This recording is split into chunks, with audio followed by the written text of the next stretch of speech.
Адам ағзасының маңызды сұйық тіні қан.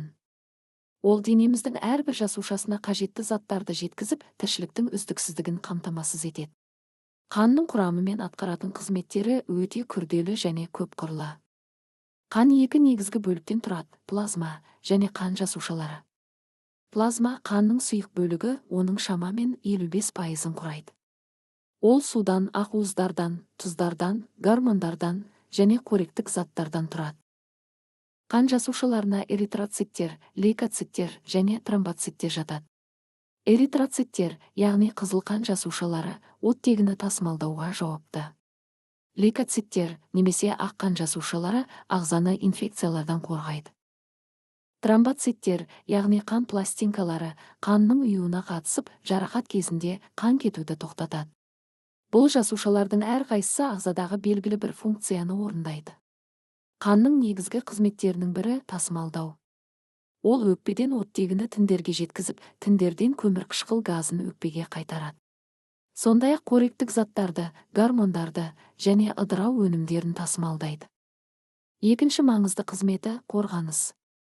Лейкоциттер ағзаны бактериялар мен вирустардан қорғап, иммундық жүйенің жұмысын қамтамасыз етеді. Тромбоциттер қан ұйғыштарын түзіп, қан жоғалтуды болдырмайды. Үшінші қызметі реттеу. Қан ағзаның температурасын, су-тұз тепе-теңдігін және пH деңгейін реттеуге қатысады.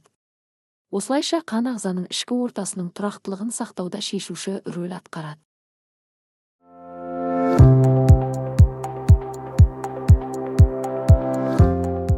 Сәлем, менің есімім Дариға.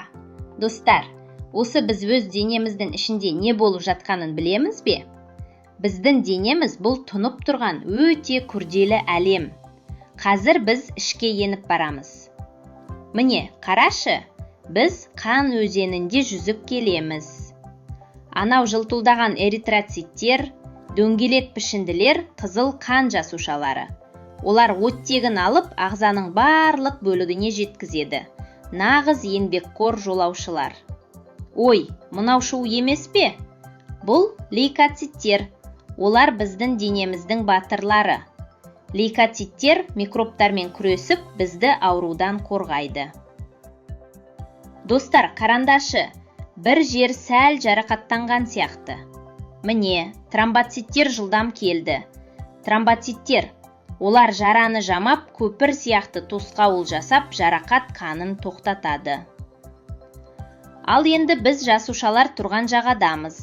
Бұл кішкентай тірі үйлер. Ұлпа сұйықтығынан оттекпен қорек алады, қалдықтарын шығарады. Ал сол қалдықтарды лимфа тамырлары жинайды. Олар алтын түстес арналар сияқты ағзаны тазалықта ұстайды. Лимфа түйіндері нағыз күзетшілер. Олар микробтардың бар жоғын тексеріп, денеміздің қауіпсіздігін қамтамасыз етеді. Міне, біздің ішкі әлемнің құпиясы. Қан, ұлпа сұйықтық және лимфа бірігіп, денемізді сау ұстайтын үш дос. Сенің ағзаң нағыз супер қаһарман. Оған қамқор бол, сонда ол сені әрқашан қорғайды.